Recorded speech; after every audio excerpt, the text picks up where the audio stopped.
Le leader éthique est une personne, comme tu vois les flèches, est une personne dotée d'un caractère donné pour influencer ou inspirer.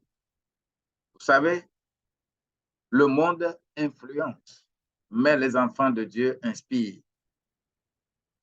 Influencer ou inspirer un peuple. Comment influencer ou inspirer ce peuple? C'est parce que vous maîtrisez leurs besoins. Et vous êtes capable de transformer ces besoins-là en objectifs pour pouvoir les atteindre. Et après avoir défini ces objectifs, le leader éthique est capable de déléguer le pouvoir. Parce que lorsqu'on délègue le pouvoir, on parle de leadership. Ce n'est pas le leader lui-même qui va encore aller au travail pour atteindre les objectifs. Il doit avoir des managers en dessous du leader pour conduire le peuple à atteindre ses objectifs. Et tout ceci avec pleine conscience. Pleine conscience. Pourquoi? Parce qu'on a besoin de la redevabilité. Donc, je reprends ceci de cette manière. Le leader est une personne dotée d'un caractère nécessaire pour influencer ou inspirer un peuple par la maîtrise des besoins de ce peuple-là et la transformation du processus de satisfaction de ces besoins-là par des objectifs appropriés. Déléguer le pouvoir au manager pour conduire ce même peuple à atteindre les résultats avec pleine conscience parce qu'il y a redevabilité.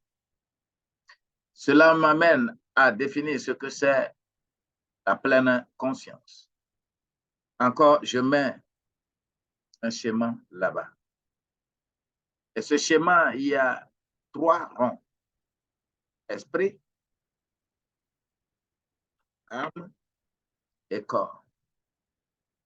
Tel que vous le voyez, je définis la pleine conscience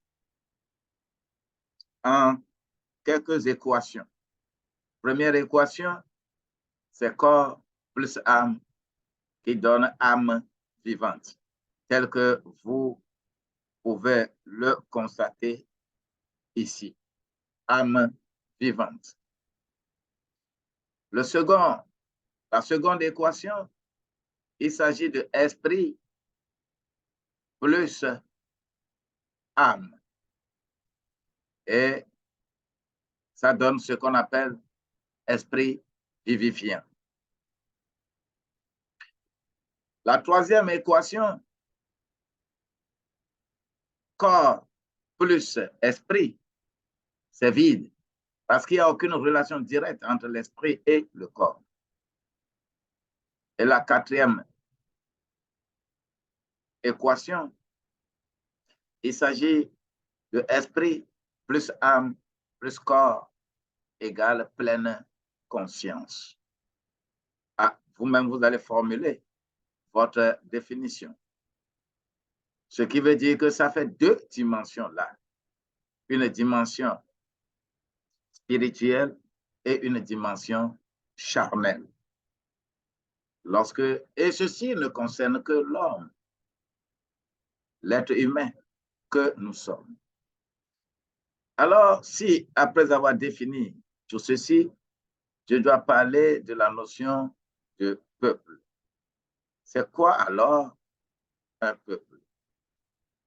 C'est quoi un peuple? Un peuple.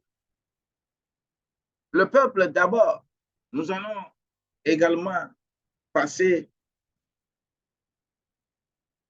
à des définitions qui vont faire ressortir